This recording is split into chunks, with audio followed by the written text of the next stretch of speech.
Hello students, welcome to e-learning class of Pioneer Coaching।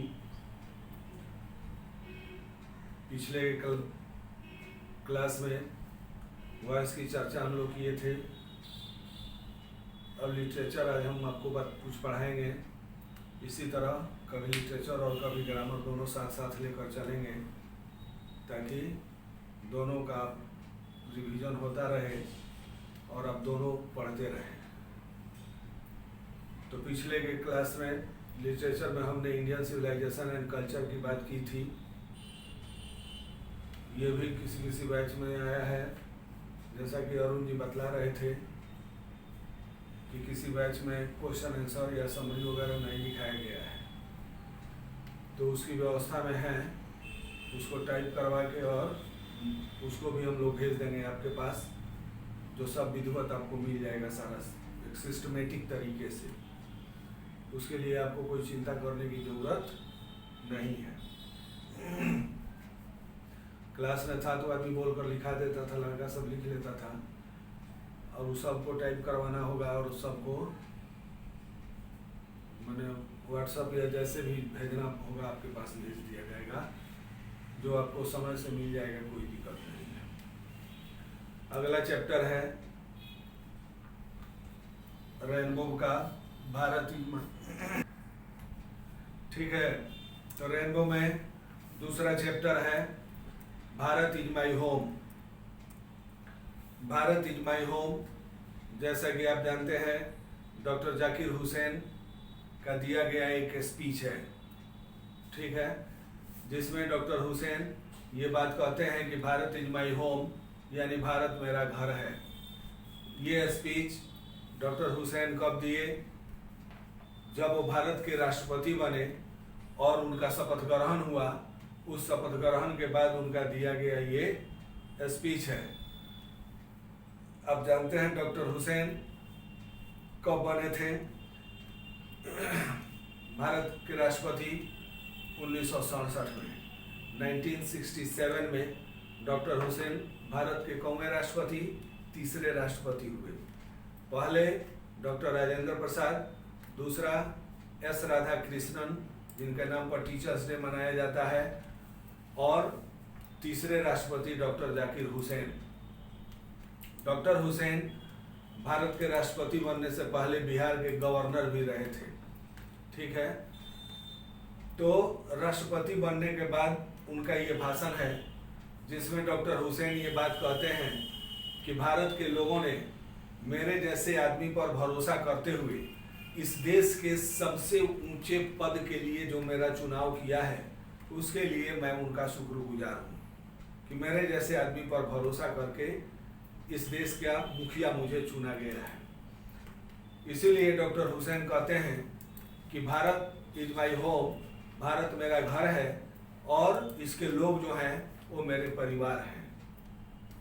ठीक है, और मैं ये शपथ लेता हूँ कि ये जो भारत रूपी परिवार जो मेरा है, इसको समृद्ध और शक्तिशाली बनाने के लिए मैं अनवरत प्रयास करता रहूँगा। और मेरे लिए ये बात कोई मायने नहीं रखता कि हमारी जो सभ्यता है भारत की, या हमारी जो संस्कृति है, ये कहाँ से आई है और कौन इसको लाया है, ये मेरे लिए कोई मायने नहीं रखता। मेरे इस काम में किसी भी तरह का भेदभाव मेरे मन में, जात धर्म, ठीक है, इस तरह का कोई भी भेदभाव मेरे मन में नहीं आएगा। इसीलिए डॉक्टर हुसैन कहते हैं कि मैं ये प्रतिज्ञा करता हूँ कि मैं अपने देश भारत को एक काबिल बनाऊंगा, एक योग्य और शक्तिशाली घर बनाऊंगा, और यहाँ के नागरिकों के सर्वांगीण विकास के लिए मैं काम करता रहूँगा। डॉक्टर हुसैन कहते हैं कि ये जो भारत परिवार जो है, ये एक घर है भारत, ये बहुत बड़ा है, और ये जो परिवार है ये भी बहुत बड़ा है और बहुत तेजी से बढ़ भी रहा है। लेकिन सब के बावजूद मैं लोगों के जीवन को खुशहाल बनाने के लिए, लोगों के विकास के लिए मैं हमेशा काम करता रहूँगा, क्योंकि भारत 1947 में आज़ाद हुआ और यहाँ प्रजातंत्र की स्थापना हुई। उससे पहले यहाँ हमेशा लुटेरों और राजाओं का शासन रहा और जो यहाँ के लोगों का शोषण किए और लोगों की स्थिति बहुत बदतर रही यहाँ के लोगों की। इसलिए डॉक्टर हुसैन कहते हैं कि ये भारत जो कि एकदम एक नया राष्ट्र है और यहाँ के लोग जो हैं वो बहुत मतलब कठिनाई में अपना जीवन व्यतीत कर रहे हैं, इसलिए मेरा ये प्रयास होगा कि हम सबको के जीवन को खुशहाल बनाएं।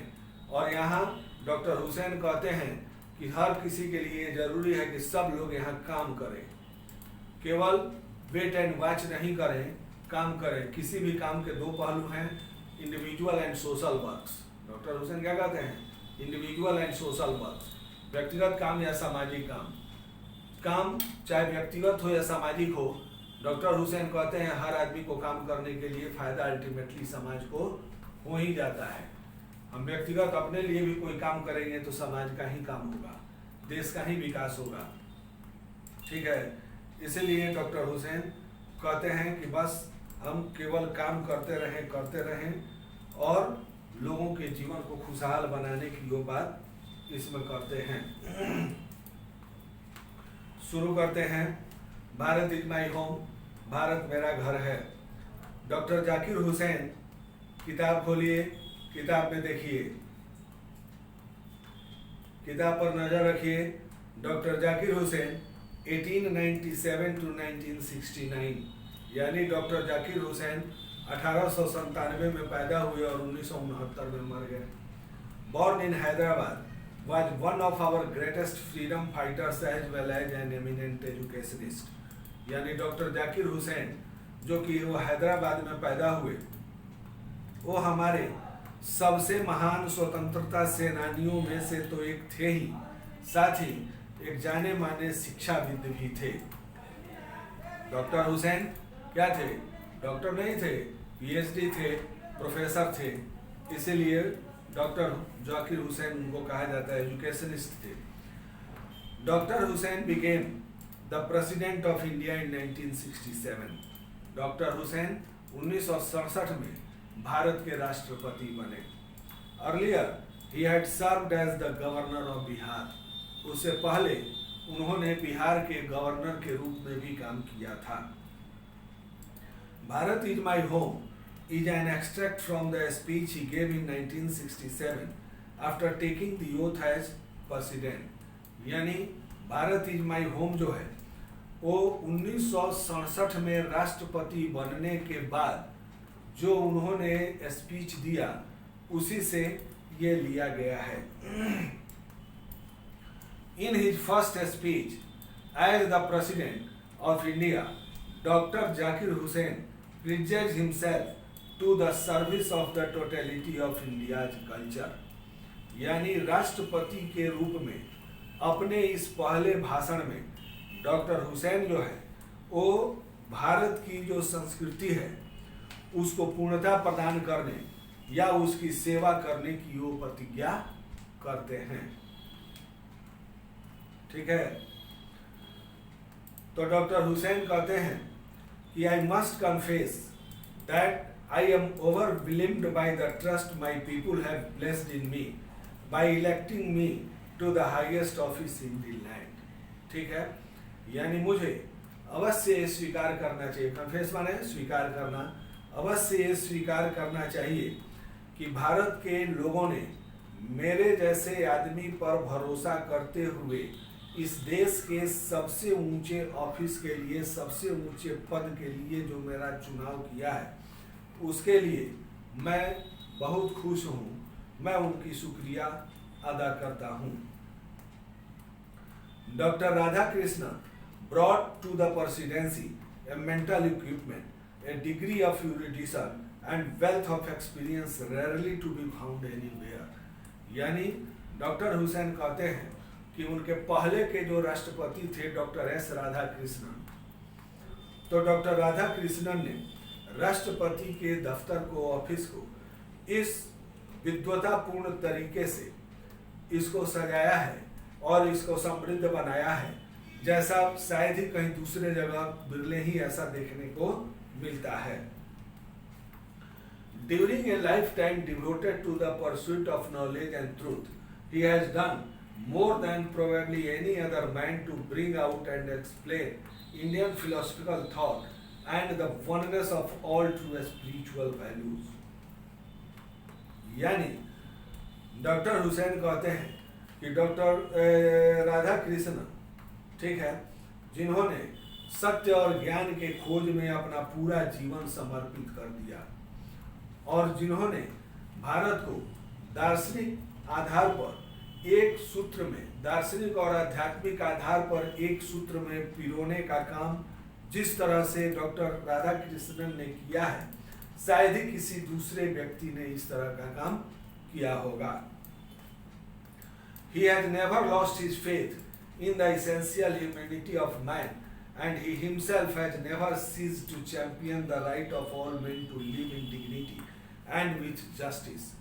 यानी उन्होंने कभी भी मानवता के प्रति अपने विश्वास को उन्होंने कभी भी डगमगाने नहीं दिया और वो हमेशा मनुष्य के अधिकारों का समर्थन करते रहे और वो चाहते थे कि लोग पूरी गरिमा और न्याय के साथ अपना जीवन यापन करें, यानी लोगों के न्याय और गरिमा के वो हमेशा, आज़ादी का वो हमेशा समर्थन करते रहे। कौन? डॉक्टर राधा कृष्णन के बारे में डॉक्टर हुसैन ये बात कहते हैं। I can only assure you that I enter this office in a spirit of prayerful humility and total dedication.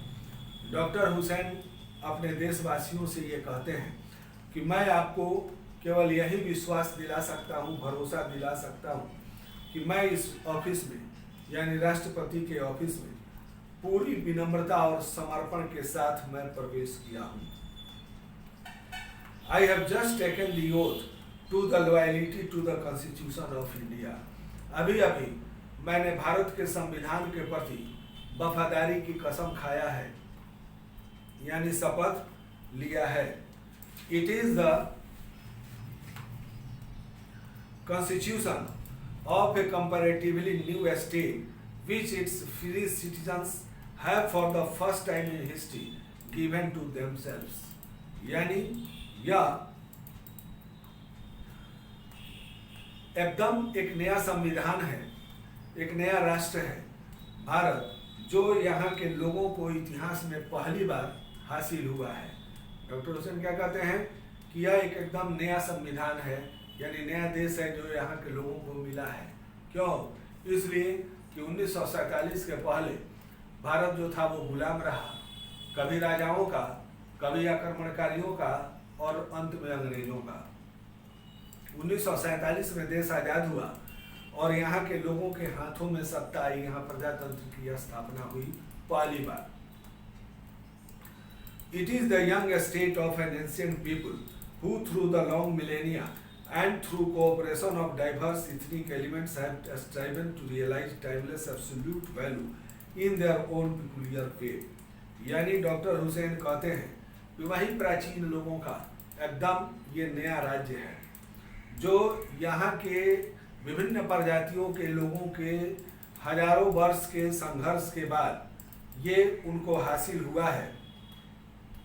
ठीक है, इसलिए ये जो मूल्य जो स्थापित किए गए हैं उनके प्रति उनकी सेवा की मैं प्रतिज्ञा करता हूँ।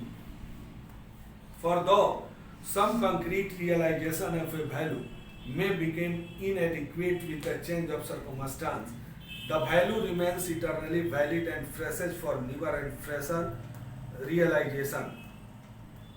यानी हो सकता है कि बदलते हुए समय के साथ जो मेरा ये जो अध्ययन जो है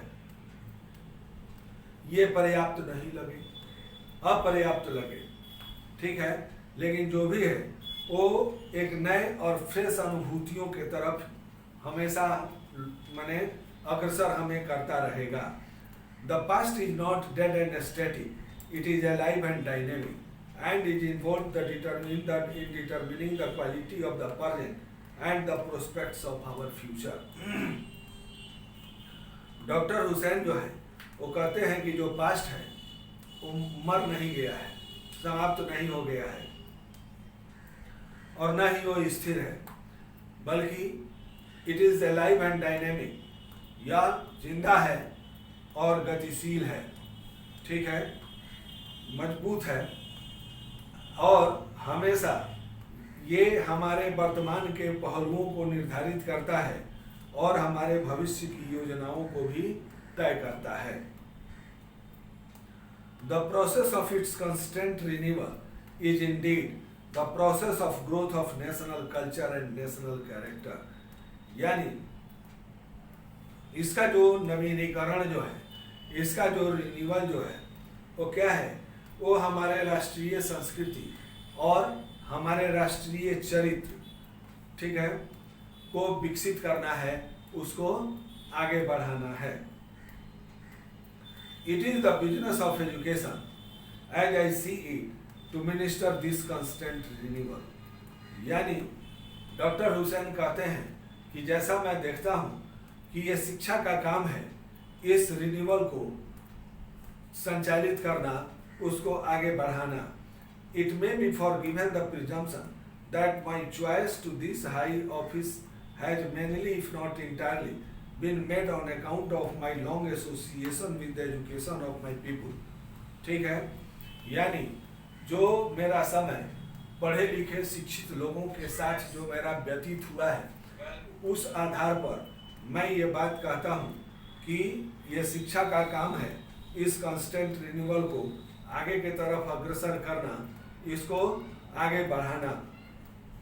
I maintain that education is a prime instrument of national purpose, so that quality of education is inescapably involved in the quality of the nation। Doctor Hussain कहते हैं कि मैं फिर ये बात को कहता हूँ कि राष्ट्र को निर्धारित करने में शिक्षा का अहम रोल है, ठीक है। यानी यदि लोग शिक्षित होंगे, राष्ट्र का जो तत्व है उसमें शिक्षा जो है वो अहम है। अगर लोग शिक्षित होंगे तो एक साउंड राष्ट्र का निर्माण होगा, एक अच्छे राष्ट्र का निर्माण होगा। क्योंकि लोग अपना कर्तव्य समझेंगे, लोग अपनी जिम्मेदारी समझेंगे, राष्ट्र को अपना समझेंगे और राष्ट्र के विकास और राष्ट्र के कल्याण के लिए काम करेंगे। तो कब समझेंगे? जब लोगों के अंदर शिक्षा होगी। जब लोग शिक्षित होंगे तभी उनके दिमाग में, उसके मस्तिष्क में ये बात आएगा। इसलिए शिक्षा जो है वो राष्ट्र निर्माण का मूल तत्व है, ऐसा डॉक्टर हुसैन कहते हैं। यानी राष्ट्र की जो क्वालिटी है वो शिक्षा से ही निर्धारित होती है। I therefore pledge myself to the loyalty of our past culture, from wheresoever it may have come and by whomsoever it may have been contributed। Doctor Hussain कहते हैं कि इसीलिए मैं ये प्रतिज्ञा करता हूँ कि हमारी जो पिछली संस्कृति है उसके प्रति वफादारी की मैं प्रतिज्ञा करता हूँ।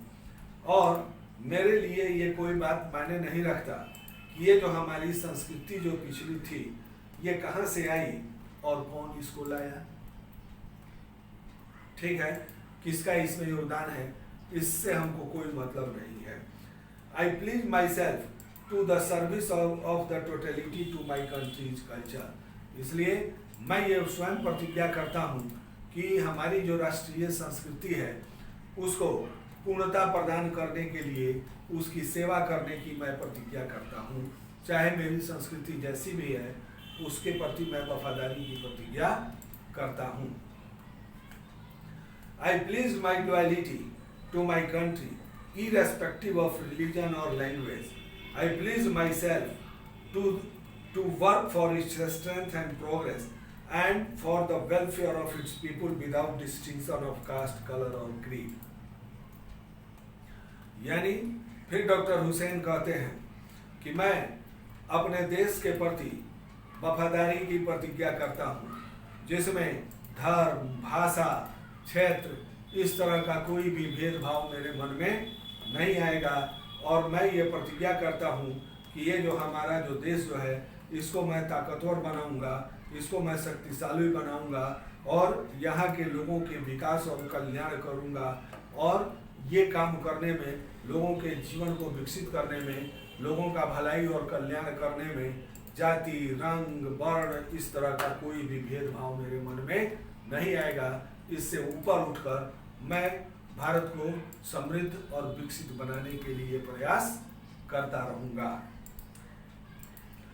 The whole of Bharat is my home and its people are my family. Doctor Hussain कहते हैं कि यह पूरा भारत जो है ये मेरा घर है और इसके लोग जो हैं वो मेरे परिवार हैं।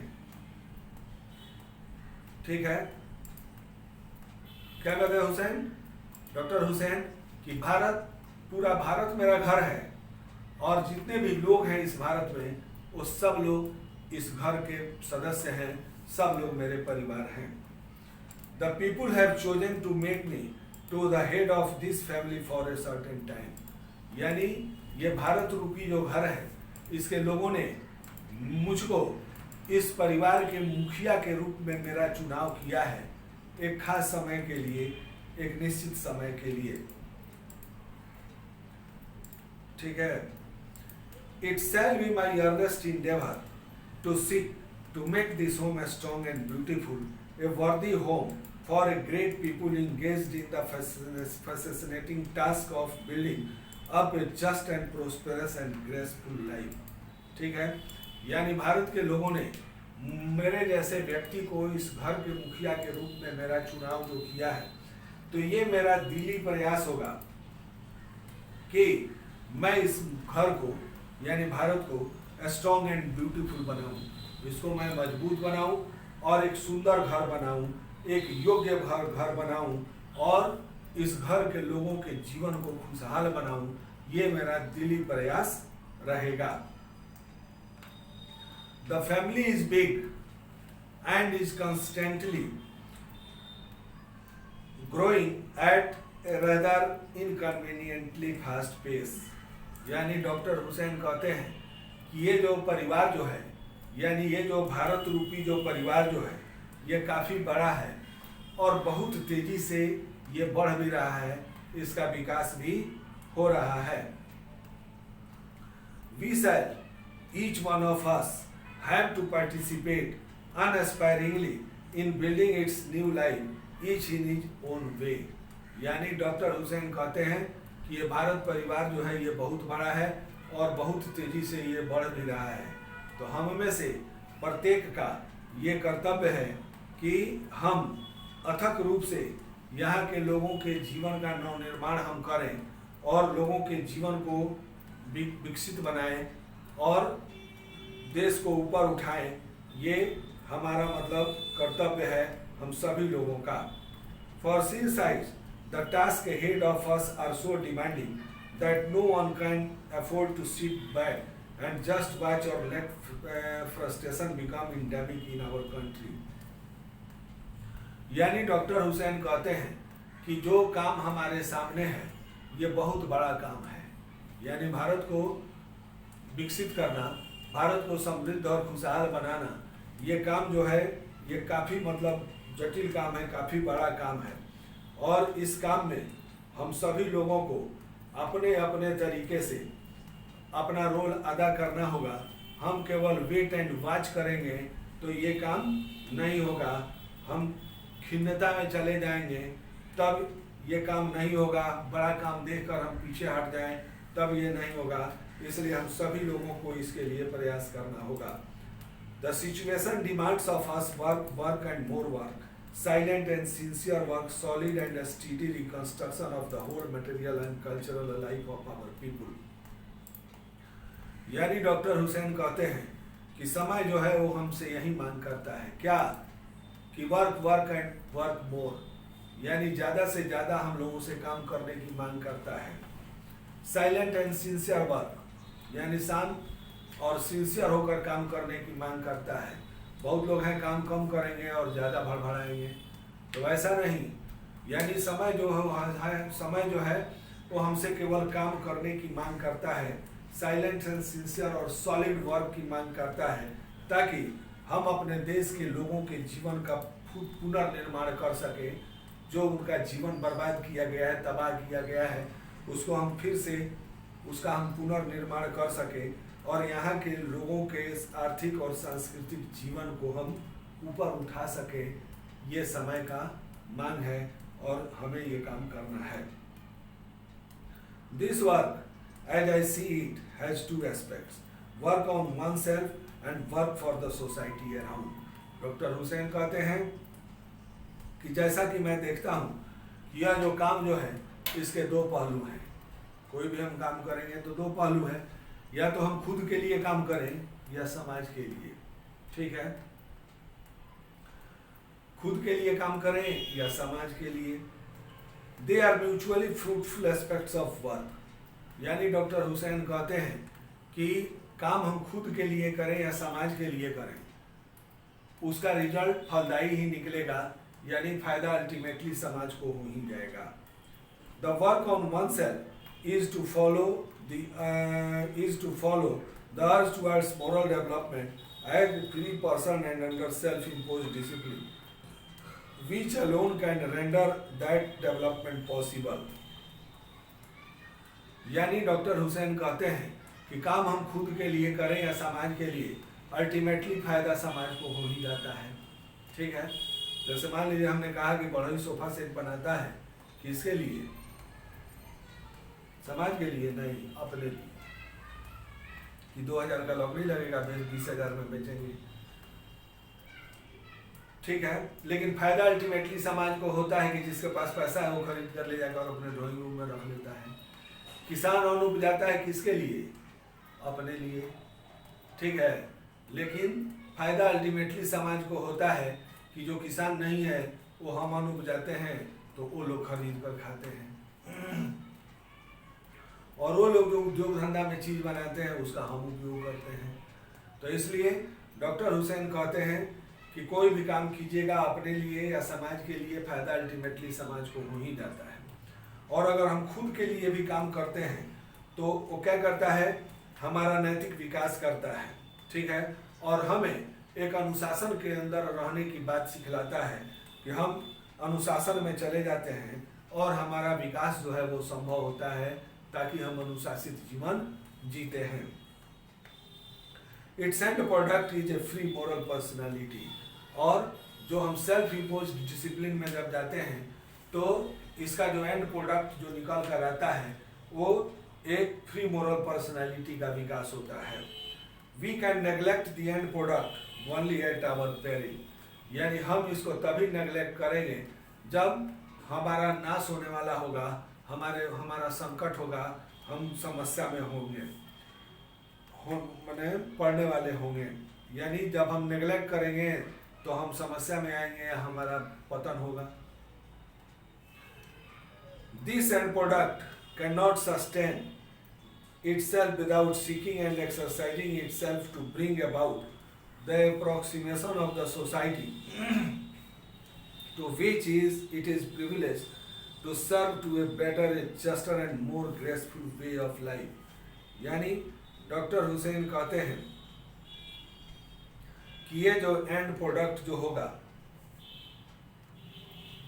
ये हमारे समाज को, ठीक है, हमारे समाज को करीब करीब ऊपर उठाएगा और यहाँ के लोगों के जीवन को खुशहाल बनाएगा। ठीक है, और ज़्यादा से ज़्यादा मतलब अच्छा अवसर हमें प्रदान करेगा।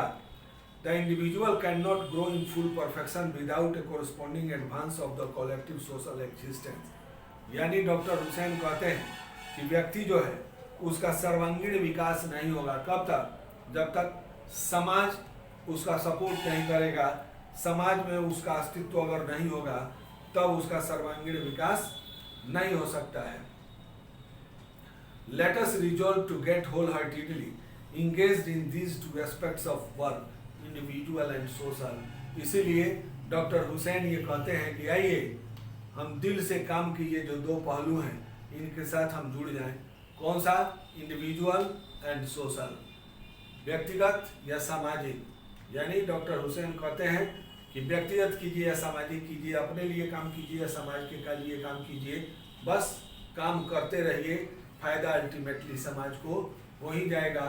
इसीलिए डॉक्टर हुसैन कहते हैं कि हम काम के ये जो दो पहलू हैं इससे हम अपने को जोड़ लें। This dual effort will give to the life of our state a special flavour. ये जो डुअल एफर्ट जो होगा, दोहरा प्रयास जो होगा, ये हमारे लोगों के जीवन को एक विशेष फ्लेवर, सुगंध प्रदान करेगा। For the state to us will not be just an organisation of power but a moral organisation. क्योंकि राज्य जो है हमारे लिए शक्ति का संगठन नहीं है, एक नैतिक संगठन है। राज्य की उत्पत्ति कब और कैसे हुई, इसका अलग अलग सिद्धांत है। कुछ लोग इसको शक्ति दैवी सिद्धांत कहते हैं कि ईश्वर ने राज्य बनाया। कुछ लोग सामाजिक समझौता का बात करते हैं कि समाज में जब अत्याचार बहुत हो गया तो लोगों ने बैठकर समाज में समझौता किया। ठीक है, किसी ने कहा विकासवादी सिद्धांत दिया, कि किसी ने कहा कि ये विकास का परिणाम है, धीरे धीरे ये पैदा हो गया।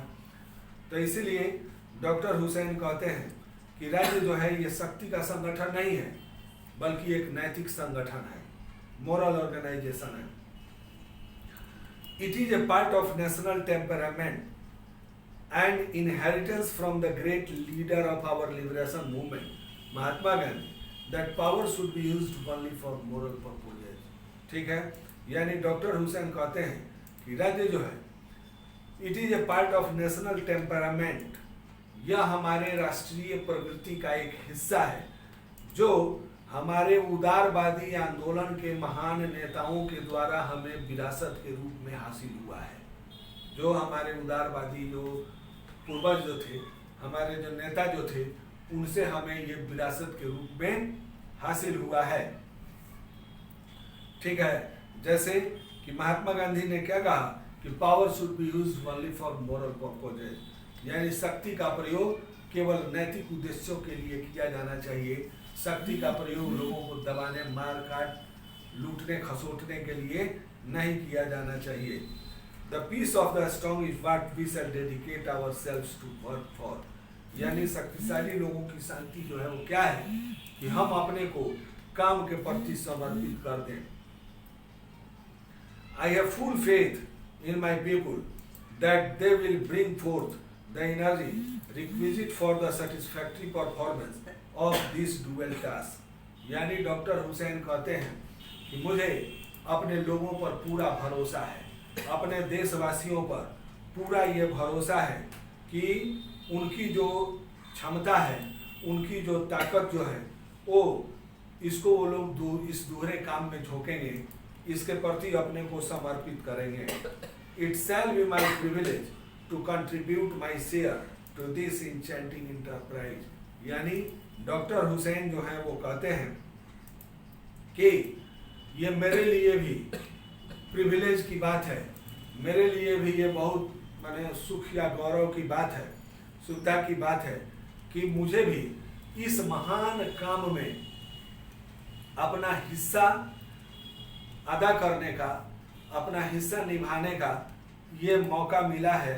ये मेरे लिए बहुत बड़ी बात है कि इस देश को की सेवा करने, इस देश को विकसित करने, यहाँ के लोगों के जीवन को खुशहाल बनाने, ठीक है, देश को ऊपर उठाने, लोगों के सांस्कृतिक जीवन का पुनर्निर्माण करने का जो करने में जो एक भूमिका निभाने के लिए मुझे भी एक मौका मिला है, ये मेरे लिए बहुत गौरव की बात है।